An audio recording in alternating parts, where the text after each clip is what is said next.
Hello बच्चों and नमस्कार दोस्तों। आज हम क्या पढ़ेंगे?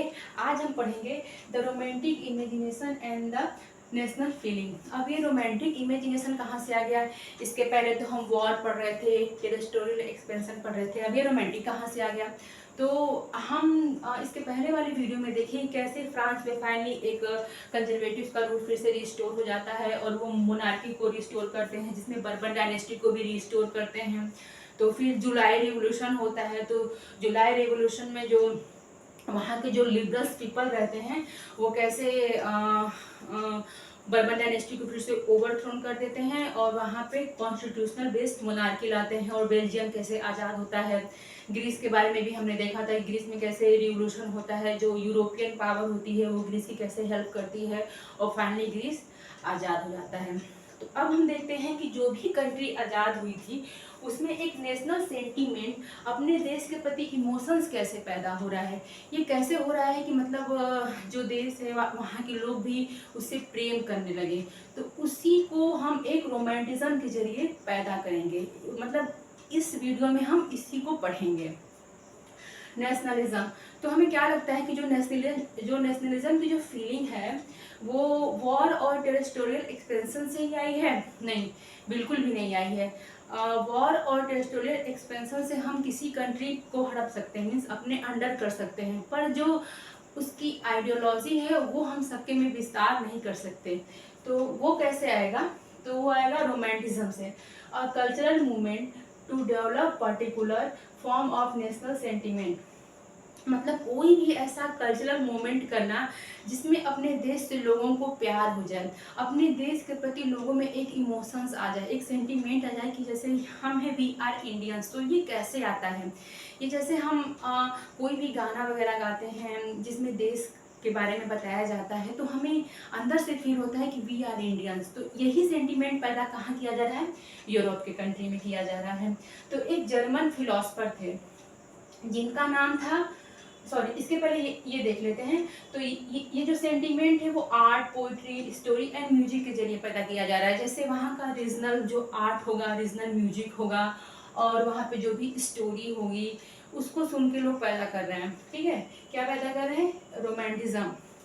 तो जो जर्मन फिलोसफर थे जॉन गॉटफ्रायर, उन्होंने बोला था कि जो रियल कल्चर होता है वो हमें राजा महाराजाओं के पास देखने को नहीं मिलेगा, वो हमें वहाँ के जो दास वोल्क हैं, जो कॉमन पीपल हैं, जो कॉमन सिटीजन्स हैं, उनके पास देखने को मिलेगा। तो बिल्कुल सही कहा। अगर हम अपने निजी लाइफ में भी देखते हैं तो हम शहर में जाते हैं तो शहर में क्या देखते हैं कि लोग भागम भाग की दौड़ में पड़े हुए हैं, बगल में भी कुछ हो रहा है उन्हें कोई मतलब नहीं।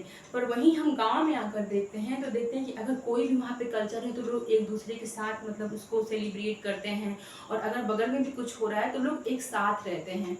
तो वहाँ पे हम ये देखते हैं। और use folk song, folk poetry and folk dance. Word है फोल्क। फोल्क मीन्स क्या होता है? मतलब वहाँ का रीजनल, जैसे कि वहाँ का रीजनल लैंग्वेज क्या था, रीजनल डांस क्या था, रीजनल पोइट्री क्या थी।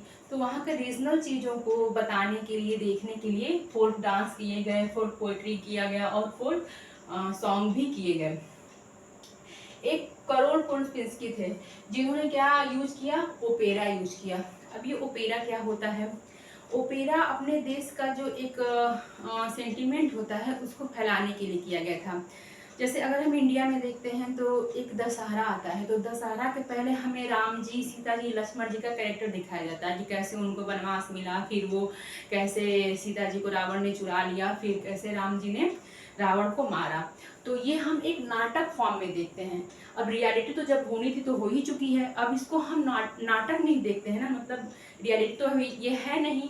तो उसी तरीके से पोलैंड में भी ओपेरा किया जा रहा था, मीन्स नाटक में दिखाया जा रहा था कि कैसे पोलैंड वासी स्ट्रगल कर रहे हैं और कैसे मतलब वो उनका जो नेशनल सिंबल है वो जो रशियन से वो कैसे धीरे धीरे हटा रहे हैं। तो ओपेरा के जरिए वो दिखाया जा रहा था। और म्यूजिक, फोल्क डांस और जो वहाँ का रीजनल डांस है उसको दिखाया जा रहा था।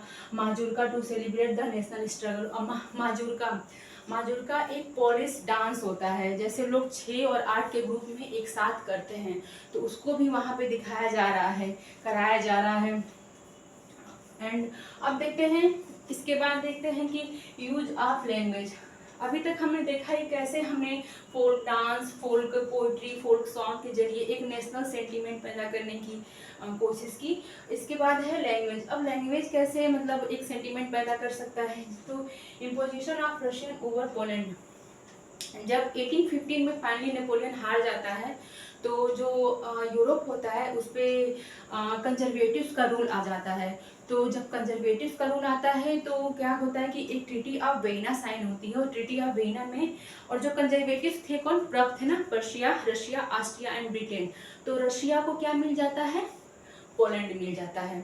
तो पोलैंड में पोलिश लैंग्वेज चलता है। तो रशिया जब इस पे ओवर करता है तो हर जगह से जो पोलैंड लैंग्वेज होता है उसको रिमूव करना शुरू कर देता है। चर्च में से भी, चर्च में भी नहीं चाहता है कि वो पोलिश लैंग्वेज बोला जाए, स्कूल्स में, फैक्ट्री में, कहीं पे भी वो मतलब चाहता ही नहीं कि पोलिश लैंग्वेज बोला जाए, क्योंकि रशिया उस समय भी बहुत ताकतवर था। और जब ये सब वो रिमूव धीरे धीरे पोलिश लैंग्वेज जब रिमूव करता है तो जो पोलैंड वाले होते हैं बहुत ही नाखुश हो जाते हैं रशिया से कि ऐसा कर क्यों रहा है, पर रशिया उनकी बात बिल्कुल भी नहीं मानता। और अगर रशियन लैंग्वेज जो नहीं बोलता उसको वो जेल भेज देता था, और बहुत लोग को तो साइबेरिया भी भेज दिया मरने के लिए। तो आज के लिए इतना ही। इसका जो नेक्स्ट टॉपिक है वो हम नेक्स्ट वीडियो में पढ़ेंगे। वीडियो में बने रहने के लिए थैंक यू।